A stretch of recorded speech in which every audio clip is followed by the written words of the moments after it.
A while since we've had like kind of regular tournament back here. Just what's your anticipation level for what it's going to be like to be in the Big 12 tournament here with fans and all that stuff? It's been a long time coming, I guess. Yeah, it's really exciting. We're thrilled to be here. I mean, we're fortunate to have the great fan support that we do, so we're excited for a great crowd of Cyclone fans, but awesome for all of us, especially the student athletes, to be able to get back this experience here at T-Mobile, and what an unbelievable conference tournament it is, and a great opportunity for all of us. How's your team right now? You guys have been a little bit streaky, some winning streaks and losing streaks. How do you feel like you're set to come into this tournament right now? Yeah, I mean, our guys know who we are, what our identity is, what we need to do to be successful, and we need to have a grit and a toughness and competitive endurance to be that team. And so for us, whether it's whatever our opponents do is not really as much of a factor as we're trying to be the best version of who we can be, and our guys know the things we need to do that, and that's what we're going to set out to do. Jaden and Robert have played more minutes lately. Why is that? As the season goes on, you're looking to make some changes or do some things that can maybe bring energy. And so, first of all, in terms of Jaden feeling like, his length at 6'5", defensively can make an impact. He gives us another playmaker, and then can be a guy to get some loose balls and keep some plays alive. With Robert, he brings some additional physicality. He's a guy that likes, he likes contact. He plays well around the rim defensively, and you're seeing him playing with more and more offensive confidence as well. So as the season evolves, teams evolve, and those guys have earned those opportunities, and we're excited to see where they continue to go.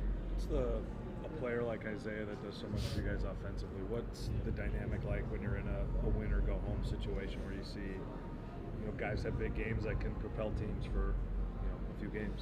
Yeah, Isaiah's certainly done that for us. He's a prolific scorer, does it in a lot of ways.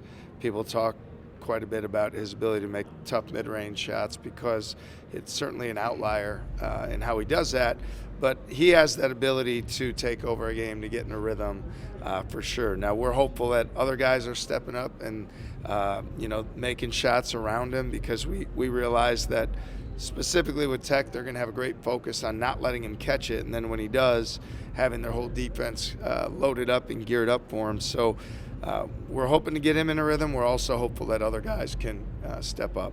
Coach, seen from Texas Tech the last couple of weeks, it seems like they're playing even lower scoring games than maybe we've been accustomed to seeing.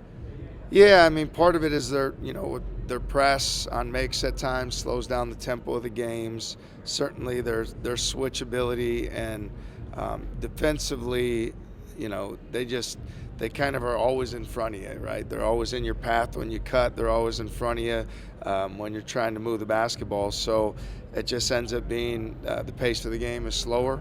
They've had games as well where they haven't scored it great, at times, certainly down the stretch at Oklahoma State in that second half. So I don't know if it's by design or it's just we're at that point in the year where everybody knows everybody's personnel so well and what you're trying to do. So they do a good job of defensively for sure, and I think that has more to do with it even than the offense. What was it about Isaiah that wanted you to have him here playing for you, and what were your expectations of him coming in? When we first visited with Isaiah and he talked about what type of opportunity he was looking for, I remember the specific conversation where I asked him, how hard are you going to work for that? What are your daily habits going to be?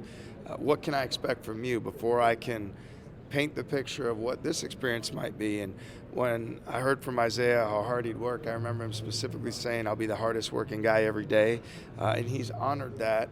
As a coach, you can always instill confidence in a guy that's going to bring that type of effort and work. So he wanted more of the spotlight in terms of being an impact guy, being a first option, a go-to guy, and he stepped up not just in the games but every single day in practice to be that guy for us. Could you envision at the time him being first team All Big 12? It wasn't something that we thought of or considered early on, truthfully. You see him work every single day, and then you start to raise the bar and the standards of what you think he can accomplish. because what he does every single day. And I'm always a believer in you play to the level of your habits. And so when you see how strong his habits are over time, you understand what he can accomplish because of that work ethic. When you ask players how hard are you going to work, does that sometimes put them off kilter? It does, because I feel like everybody thinks they work hard. And to me, I've been fortunate, especially at Iowa State, to have a lot of really talented, gifted players that their work ethic is unparalleled. The George Niangs, the Melvin Edgems, the Matt Thomases, the Monte Morrises, guys we had in the stretch, you saw how they worked every single day. And you know that if you do that, you're going to be successful. So I think it's a question we ask a lot in recruiting. I do think it catches guys off guard, because the standard answer is, yes, I think I work hard. But then as a coach, you know when it looks different than just working hard. You know when it's elite, unique, unparalleled, whatever words you want to use. And so Isaiah's certainly one of those guys, and we're going to continue to do that in recruiting to find those guys. Did you ever see any tape of his dad playing, and do you see any similarities in the way those two guys play? So his dad, obviously at Coppin, watched some clips from the games when he played in the NCAA tournament. Dad was a stone cold bucket getter, just irrational confidence is something I'd say they both exhibit. His dad innately seemed to always have it. Isaiah has acquired it this year. How is Tyrese, in a league with so many experienced point guards, all Division I basketball experienced point guards, showing you his work ethic, having to adjust at this level and play at the level he's played at? Well, the challenge for every freshman is that no matter how hard you work before you got to college, this is a lot more. It's more games, it's more work, it's more, the body, the wear and tear. It's every single day you got to come back again and do it again. It's as much of a mental as a physical challenge. And for Tyrese, there's been times this year, where for him you can see him kind of digging deep and trying to find a little more, and that's a really special quality, talent. What we've also said about him over and over is he has a very short-term memory in a good way. When things don't go his way, he's able to flip the switch and get things going his way. So, when he's played well, we've played well. I don't think that's a big secret. If you look at our wins in league play, that he's played well and then we have, which would make sense as a point guard, but especially as a freshman point guard.